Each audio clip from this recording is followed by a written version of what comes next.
오늘 말씀은 하나님의 뜻을 저버리는 삶을 살 때, 하나님의 뜻을 저버릴 때, 이 말씀으로 함께 은혜를 받고자 합니다.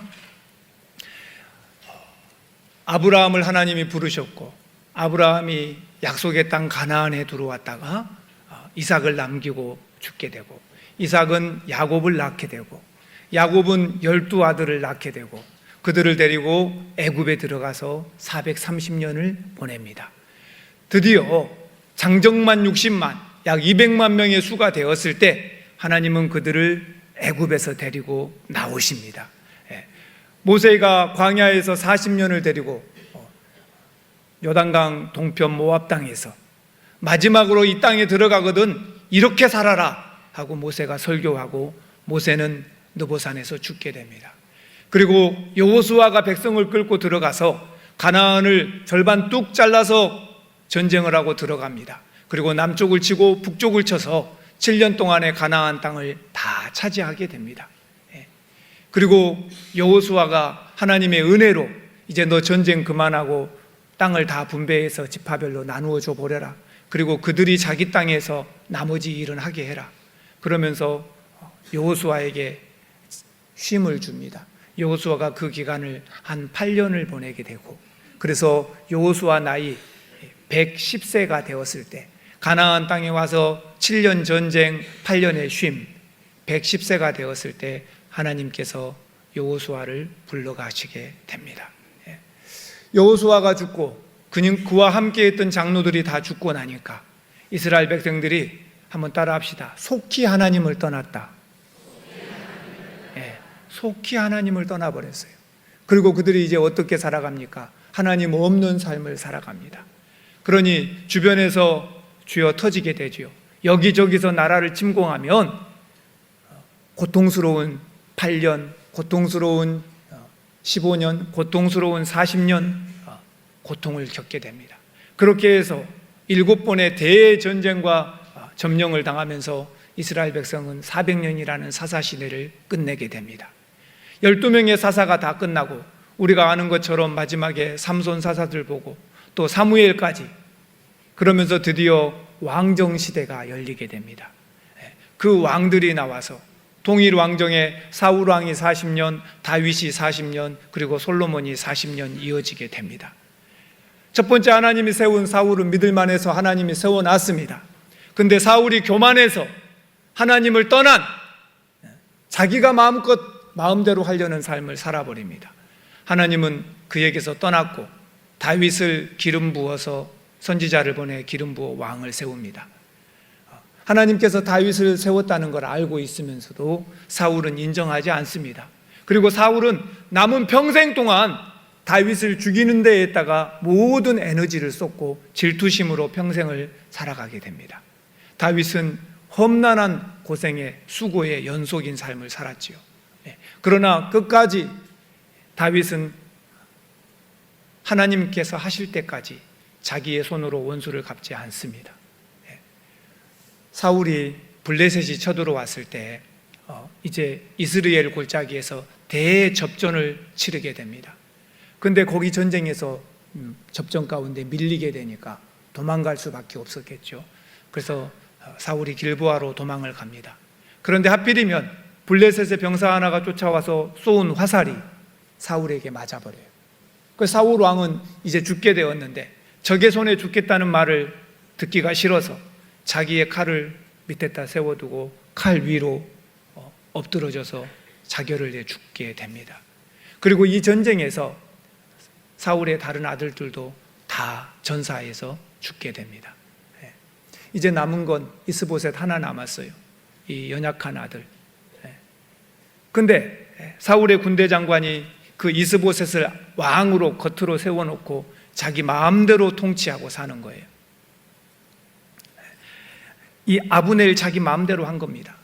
그런데 그 아브넬도 심지어 사울 왕의 첩들까지 자기가 범하면서, 그러니 이스보셋하고 사이가 나빠졌어요.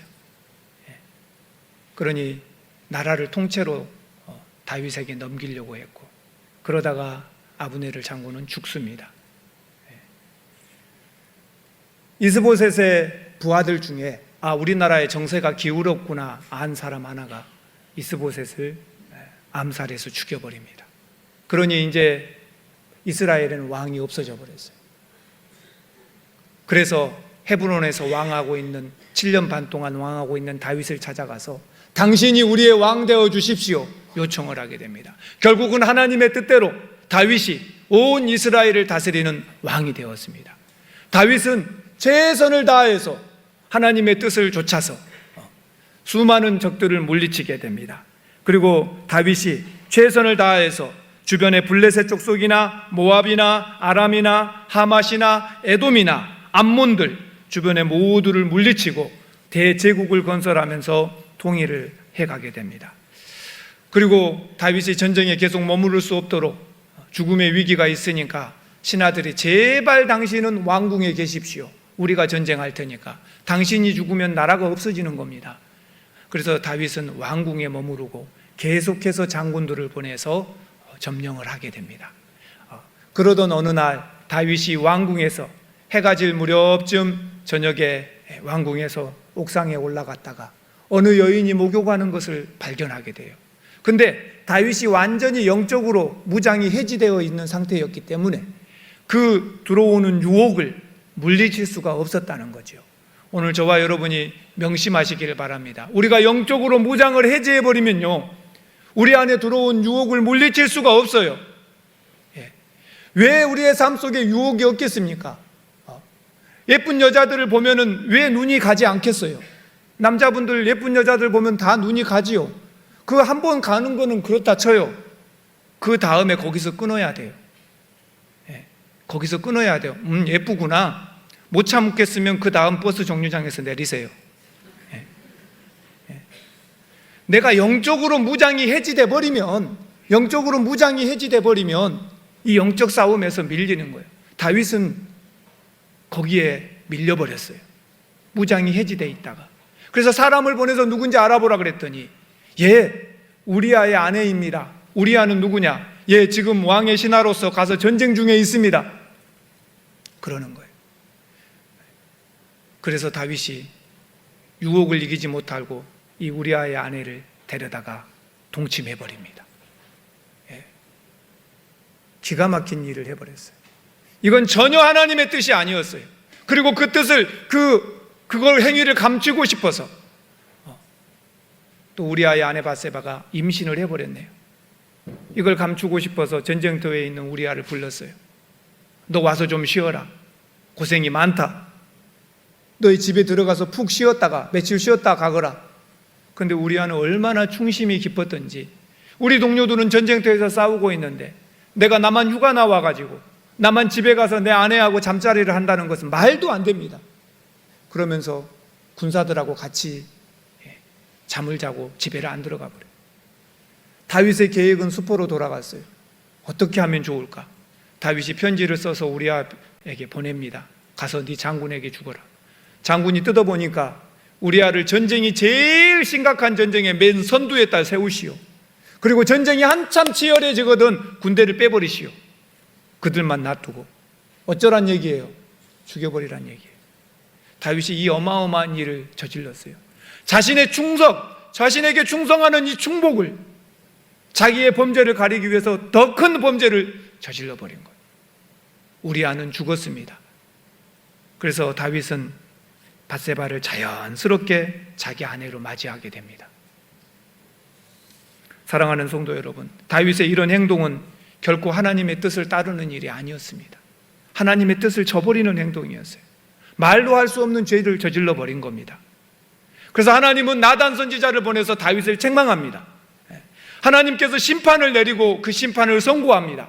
너는 이런 심판을 받아야 한다. 선지자 나단의 입을 통하여서 하나님이 말씀합니다. 사무엘하 12장 10절로 12절 말씀 우리 함께 보겠습니다. 시작. 이제 내가 나를 업신여기고 햇사람 우리아의 아내 빼앗아 내 아내로 삼았은즉 칼이 내 집에서 영원토록 떠나지 아니하리라 하셨고, 여호와께서 또 이와 같이 이르시기를 보라, 내가 너와 내 집에 재앙을 일으키고 내가 내 눈앞에서 내 아내를 빼앗아 내 이웃들에게 주리니 그 사람들이 내 아내들과 더불어 백주에 동침하리라.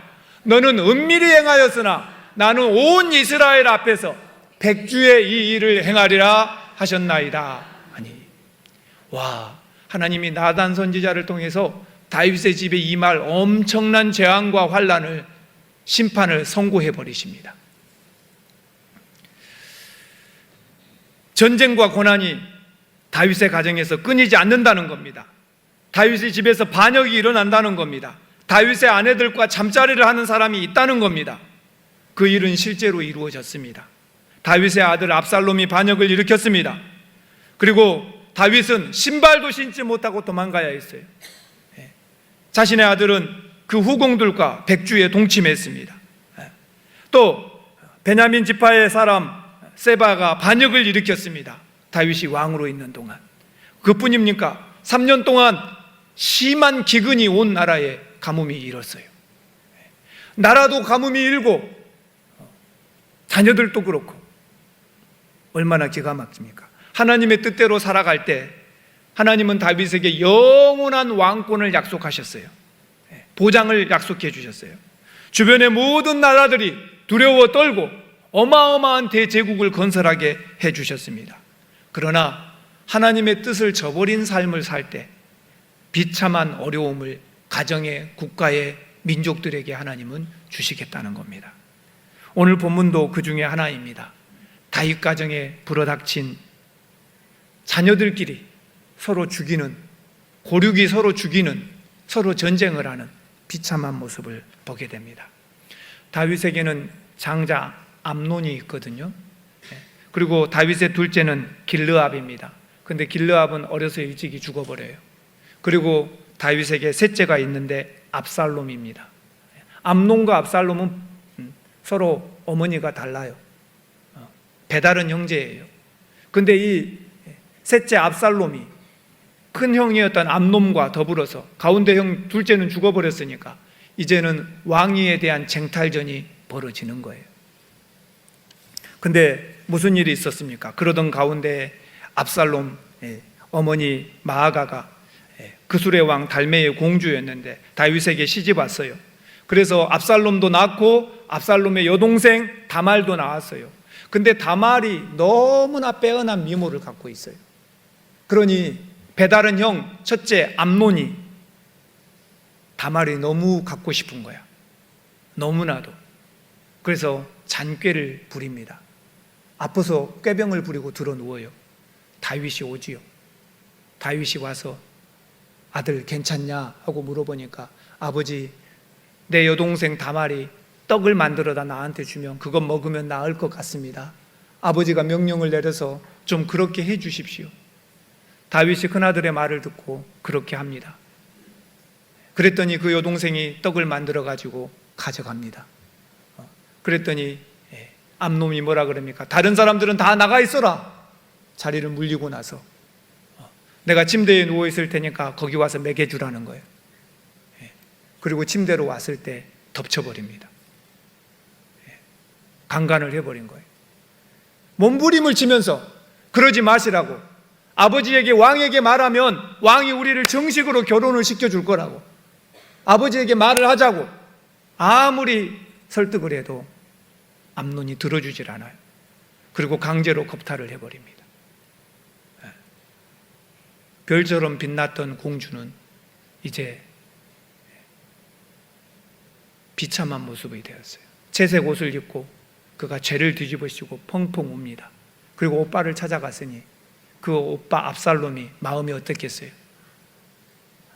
암논 죽이고 싶었겠지요. 그런데도 꾹 참습니다. 동생을 따독입니다. 오늘 본문은 그 다음부터입니다. 그 다음부터. 그 다음부터요. 그리고 2년이 지났습니다. 2년이. 만 2년 후에 이 자기 여동생이 겁탈당한 지 2년이 지났을 때, 그때까지 압살롬은 자기의 마음을 꽁꽁 숨기고 있었어요. 복수하고 싶은 마음을 꽁꽁 숨기면서 차분히 복수를 준비한 겁니다. 그러면서 에브라임 곁 바알 하솔에서 자신의 양털을 깎는 날이 되었어요. 그래서 다윗에게 찾아옵니다. 아버지, 내 양털을 깎으니까 아버지 좀 와서 축하해 주십시오. 양털을 깎는다는 건요, 농사하는 사람들은, 농부들은 추수를 거두는 거예요. 그러는데 양털을, 목양을 하는 사람들은 양털을 깎는 날이에요. 그래서 구약시대 때는 양털을 깎는 날은 3일, 4일, 혹이 양이 많으면 일주일씩 양털 깎는 날을 갖습니다.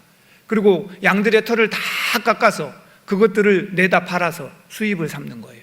그러니 그때에는 수많은 사람들이 며칠씩 양털을 깎아야 돼요. 그럴 때에 잔치를 벌입니다. 큰 축하의 잔치를 벌여요. 그 술도 먹고 잔치도 벌이면서 양털을 깎는 거예요. 여러분 생각해 보십시오. 왕족들이 자기가 직접 깎겠어요? 다 일꾼들 시켜서 깎고 자기들은 술 먹는 거죠. 그 잔치 연회에 다윗 왕에게 오십시오. 압살롬은 압니다. 아버지가 정무가 바쁜데 오지 않을 거라는 걸. 그래도 암논을 데리고 가기 위해서 포석을 깐 거예요. 아버지 다윗이 못 간다 그러니까 아버지가 못 오신다면 아버지를 대신해서 큰형이 그래도 왕궁에서 누가 와서야 축하를 해줘야 내 체면이 살 거 아닙니까? 이렇게 암논을 보내달라 그래요. 근데 다윗도 느낌이 이상했어요. 둘이 사이가 안 좋은 걸 알잖아요. 그래서 굳이 암논이 가야 할 이유가 어디 있냐? 그러니까 간청합니다. 그러니까 너무나 간절히 청하니까 그러면 형제들을 다 보내요. 혼자만 가면 위험하지만 다른 형제들까지 다 같이 보내면 설마 어떻게 하겠냐? 다 보냈습니다. 근데 압살롬은 차분히 자기의 종들에게 준비를 시켰어요. 술을 몽땅 먹이고 암논이 정신을 잃고 없을 때 내가 소리치거든 죽여버리라는 거예요. 왕자를 죽였다고 두려워하지 마라. 내가 책임지겠다. 반드시 죽여라. 이렇게 합니다. 그리고 술이 근하게 취했을 때 이 일이 실제로 일어납니다. 갑자기 사인을 주니까 일어나서 그 종들이 암논을 죽여버렸어요. 죽여버렸어요. 기가 막힙니다. 이 바알 하솔, 여기는 에브라임에서부터 북쪽으로 4km 떨어진 곳이에요. 예루살렘에서는 서쪽 북쪽으로, 서북쪽으로 한 24km 떨어진 산 마을입니다. 해발 1200m. 그래서 목양하기 아주 좋은 곳이에요. 왕자들은 여기에 좋은 자기 목양지를 가지고 수많은 양떼를 거느렸거든요. 그곳에서 잔치를 벌이다 말고 다 죽임이 일어난 거예요. 얼마나 노래를 했든지 다른 왕자들은 다 뿔뿔이 흩어져서 나귀를 타고 도망가 버리게 됩니다. 사랑하는 성도 여러분, 압살롬의 복수곡은요 즉흥적이 아니었습니다. 차분히 준비해서 일어난 거였어요. 그래서 이 잔치 가운데에서 끌어들여서 그를 죽인 겁니다. 압살롬의 이런 음모는요 당시 자기 누이의 한을 풀어주는 것도 있지만 그보다 더 큰 것은 차기 대권을 자기가 차지하려고, 자기가 왕하려고 정적을 죽인 거였어요. 사랑하는 성도 여러분, 그러면 왜 이런 일들이 일어났습니까? 아까 하나님께서 이미 나단 선지자를 통해서 말씀했지 않습니까? 너희 집안에 이제 칼들이 계속 일어날 거라는 거예요. 칼이 끝나지 않을 거라는 거예요. 집안에 칼부림이 계속 일어날 거라는 거예요. 그래서 이 일이 일어났어요. 그리고 압살롬은 나중에 자기 아버지까지 배반하고 쿠데타를 일으키잖아요. 끊임없이 이 일들이 모반이 일어나는 겁니다. 사랑하는 성도 여러분, 하나님의 뜻을 거스르고 살게 되면요, 한번 따라합시다. 반드시 뿌린 대로 거두게 됩니다. 뿌린 대로 거두게 되는 거예요. 하나님께서 나단 선지자를 말씀하신 것처럼 그렇게 됐습니다. 아버지 다윗은요 우리아의 아내를 겁탈했습니다. 그랬더니 어떻게 되었습니까? 자기 아들이 자기의 아내를 겁탈하게 되는 거예요. 뿌린 대로 거두는 거예요. 아버지 다윗은요 우리아의 아내를 겁탈하는 걸 감추려고 그보다 더 악한 죄를 저지릅니다. 우리아를 죽여버렸어요. 죽여버렸어요. 그의 아들 암논을 보세요. 자기 여동생을 겁탈하고 그보다 더 흉악한 죄를 저지릅니다. 그건 뭡니까? 버려버린 거예요. 제발 결혼해 주라고 여자가 매달렸어요. 그런데도 버려버려요.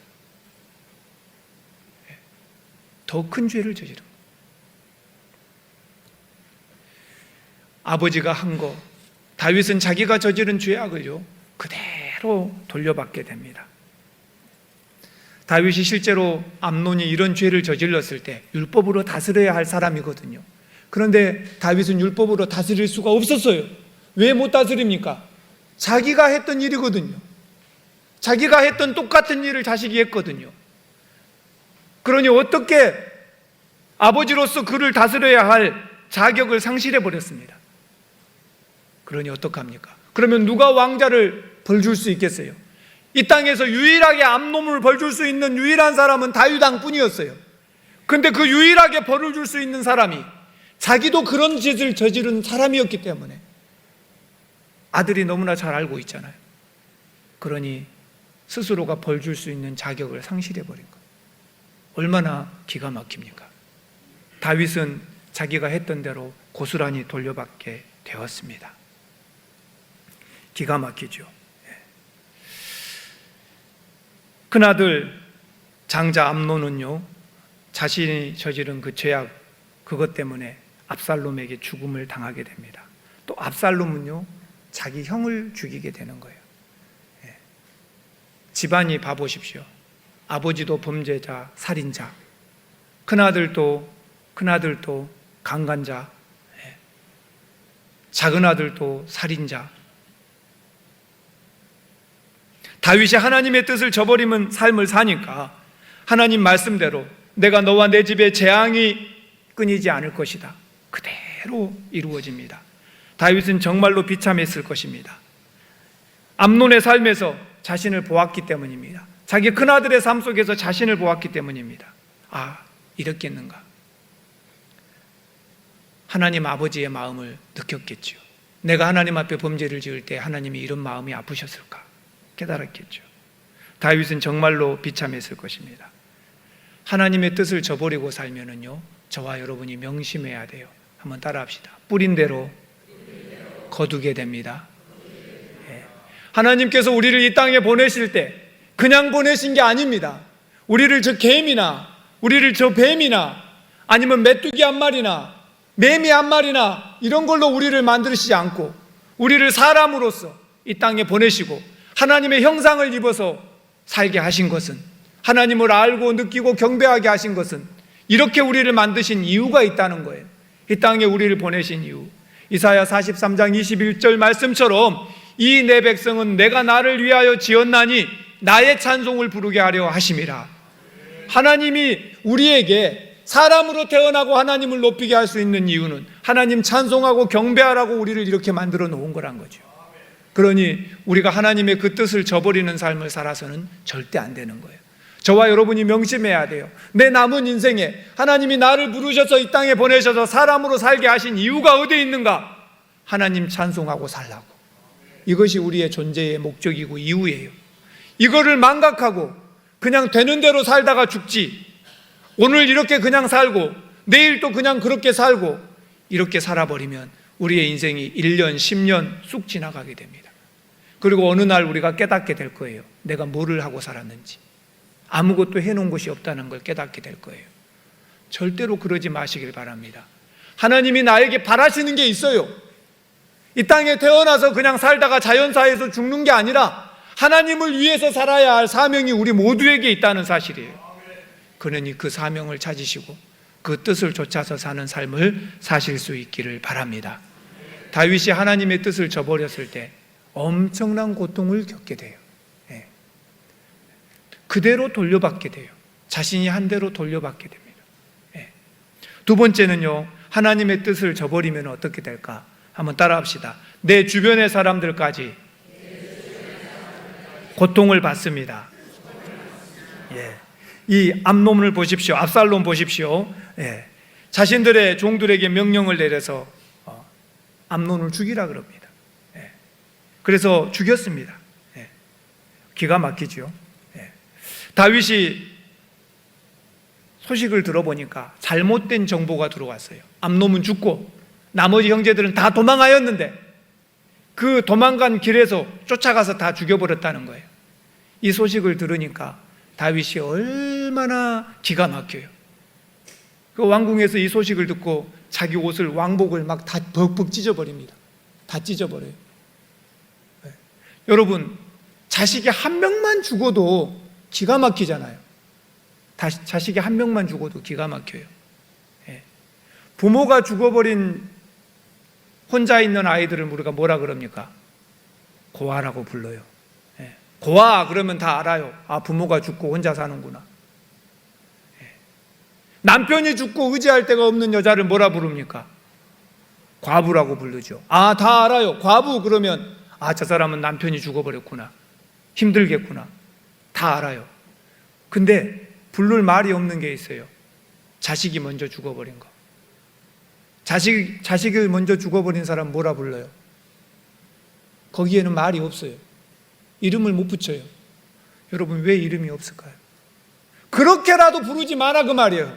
어쩌니까? 생각나니까. 그렇게 부르는 것조차도 죽은 자녀가 생각나니까 그렇게 부르지도 말라는 거예요. 얼마나 가슴이 찢어지게 아프겠냐는 거예요. 자식을 잃어버린 고통은 안 겪은 사람은 모릅니다. 얼마나 아플까요? 하나만 잃어버려도 다윗은 지금 모든 자식이 다 죽었다는 소식을 들었어요. 얼마나 고통스럽겠습니까? 근데 그 모든 자식을 죽었는데 그 죽인 게 자기 자식이야. 얼마나 기가 막힙니까? 다윗이 그 마음은 세상 표현할 길이 없을 거예요. 오직이 기가 막히든지 옷을 다 찢어버리고 왕이 지금 체면이 어디가 있어요? 그리고 땅바닥에 두루 누워서 구릅니다. 아마 그랬을 거예요. 하나님, 내가 죄인입니다. 하나님, 죽이려면 나를 죽이시지 왜 우리 아들들입니까? 하면서 외쳤을 거예요. 하나님, 내가 죄를 지었습니다. 하나님, 나를 치시지. 아마 외쳤을 거예요. 얼마나 가슴이 찢어지게 아팠을까요? 온 자식이 다 죽었다는데, 또 그 자식들을 죽인 게 자기 자식이라는데, 나는 누구한테 안 갚음을 해요? 기가 막히죠. 그 고통을 온몸으로 몸서리치게 했어요. 그 신하들도 자기 옷을 찢고 왕 옆에 서 있습니다. 뭐라고 위로할 말이 없는 거예요. 거기다가 무슨 위로를 하겠어요? 얼마나 기가 막히지.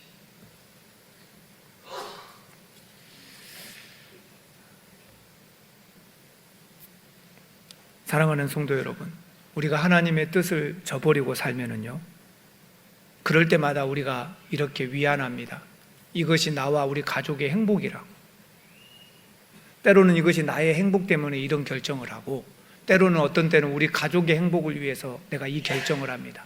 여러분과 제가 그리스도인으로 이 땅에 살면서요, 하나님 예배하고 찬송하고 경배하는 삶을 살아야 되는데, 그 삶을 사는 것이 옳은 일이고 하나님이 이것이 나한테 원하는 일인지 알아요. 저와 여러분이 안단 말이에요. 아는데도 내가 그렇게 안 살아. 왜 안 삽니까? 그 안의 속 사정을 보면은 나의 다른 행복 때문에 그걸 포기할 수 없어서예요. 우리 가족의 다른 행복 때문에 그걸 포기할 수가 없어서.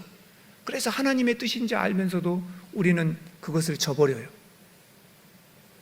그리고 이것이 나와 내 가족의 행복 때문이라는 거예요. 오늘 다윗을 보시기 바랍니다. 다윗이 자신의 행복 때문에 순간의 욕구와 만족을 위해서 우리아의 아내 밧세바를 범해버리고 그 가정을 파탄시켜버리고 자신의 죄를 감추기 위해 또 우리아 자기의 충복스러운, 이런 종이 없잖아요. 충복스러운, 둘도 없는 충복스러운 부하를 살인으로 죽여버립니다. 우리아 가정의 그 고통스러움은 누가 알아줄까요? 다윗은 그 죄를 저지르고 났을 때 고스란히 그것이 온몸으로 지금 땅바닥에서 옷을 찢어버리고 뒹굴면서 느끼고 있는 거예요. 아, 나도 이런 죄를 저지른 거였구나. 얼마나 기가 막힙니까? 가만히 여러분 생각해 보십시오.